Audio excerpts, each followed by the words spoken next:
In this Diablo 4 Season 6 Sorcerer Leveling Build, I'll be teaching you how to play an easy-to-play Conjurer build to use the newly added Sorcerer Skills and Aspects. This build is incredibly fun to play with a rewarding multi-element rotation that delivers the Master of the Elements feel you want out of your Sorcerer, and it can easily be upgraded with uniques to push it up to Tier 2 Torment without tempering or masterworking. You'll deal great damage, survive well thanks to barriers, and move fast through content. I used this build during the review period as my second character on the account. By this point, I had unlocked some of the basic dungeon aspects, but due to the time constraints of the review server and the fact I played around with my Spiritborn a lot, I was so low on iron and rawhide that the idea of tempering anything was scary. So I decided to use my PTR Theorycraft from last month in case you missed my new Sorcerer explanation, here it is, and optimize it to match what I needed to get to Torment 1. The core idea of this build is to use a combination of Hydras, Lightning Spears, and Frozen Orbs to rotate through elements, buffing our critical with Spark when we need to recover mana, and summoning elemental familiars and daggers to trigger additional effects as we go. Your initial progression through the build will be a very standard Spark, Frozen Orb, Teleport, Hydra fare. Then you'll want ranks into the new familiar skill and its enhancements. We'll take no masteries or ultimate and instead take the Enlightenment key passive and supplement our build with our smaller passives instead. If you're starting from scratch and have nothing, you may want to adapt a bit here and there based on what gear is dropping for you, so feel free to wait to put points into Glass Cannon if you're feeling weak, or do it right away if you have the barrier aspects unlocked. Your gameplay rotation will be to summon Hydra, summon Familiar, summon Lightning Spear, summon Familiar, cast Frozen Orb, summon Familiar, cast Spark, cast Orb, teleport when you need. The objective is to keep your Enlightenment buff maxed out, giving you the combined total of your bonus Cold, Fire, and Lightning damage as a buff, and gain 25% multiplicative damage, 20% additive attack speed, and 45% additive mana regeneration. This means you can chain your orb casts and summons with little worries about resources thanks to chance to recover from cold damage versus vulnerable, and completely forget about them when you acquire some uniques later. We have excellent survivability thanks to barriers and damage reduction from teleport, enhanced damage from the synergies versus burning and crowd-controlled enemies, vulnerable and cold. Here is a list of the skills to pick up. For your Sorcerer enchantments, you want to pick Frozen Orb and Familiar. Frozen Orb will make it so you have a 20% chance to launch an extra orb whenever you cast a non-basic skill, including Frozen Orb. Familiar will make it so that every time you summon a conjuration, there's a 25% chance to also summon a familiar of the same element. These two synergies are very useful for the build and your progression. Moving along to legendary aspects, Runewords, Affixes, tempering equipment, and more.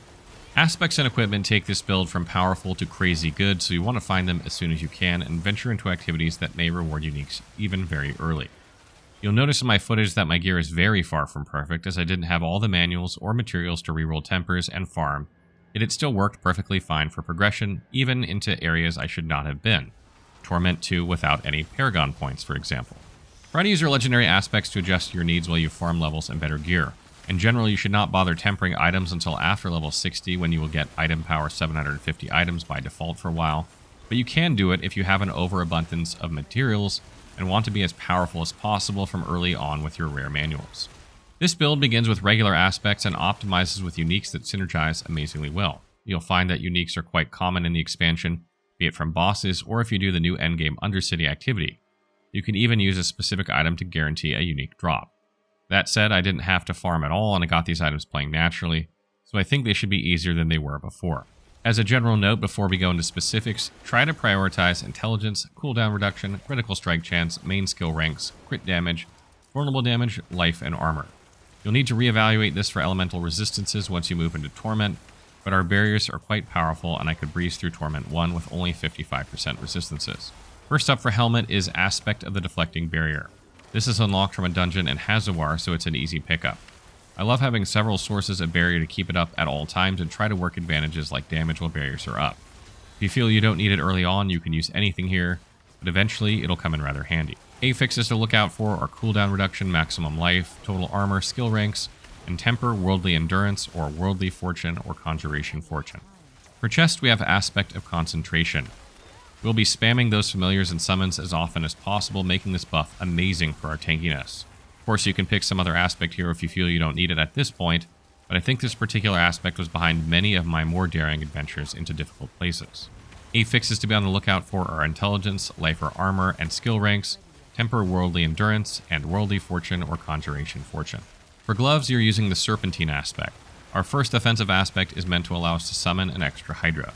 This works well for the keep summoning approach, but it also ensures everything is burning pretty much constantly, triggering damage buffs and heals. Affixes you want are Critical Strike Chance, Critical Strike Damage, Intelligence, Attack Speed, or Vulnerable Damage. Temper, Conjuration Finesse or Frost Finesse, and Conjuration Fortune or Worldly Fortune.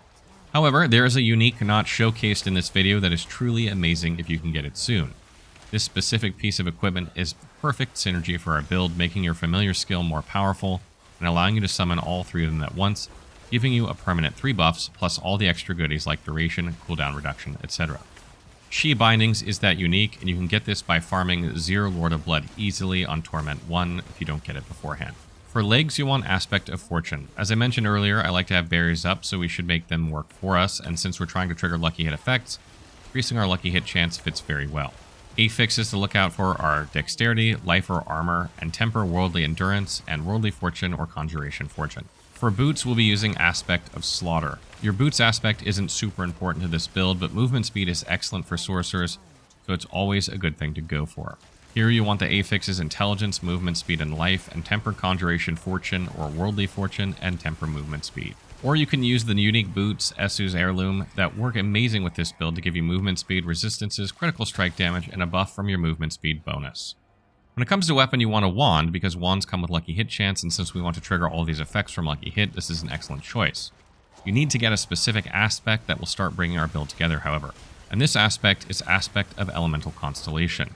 This specific aspect is new and added with the base game patch 2.0 that launches with the expansion, and works amazing with our multi-element build. The idea is to constantly spawn summons and cast skills. You can constantly buff the damage your daggers will do, without you having to worry about them as they are forming independently of your rotation. You can temper either Conjuration Augments or Frost Augments, and one of those could be Chance for Frozen Orb to cast twice.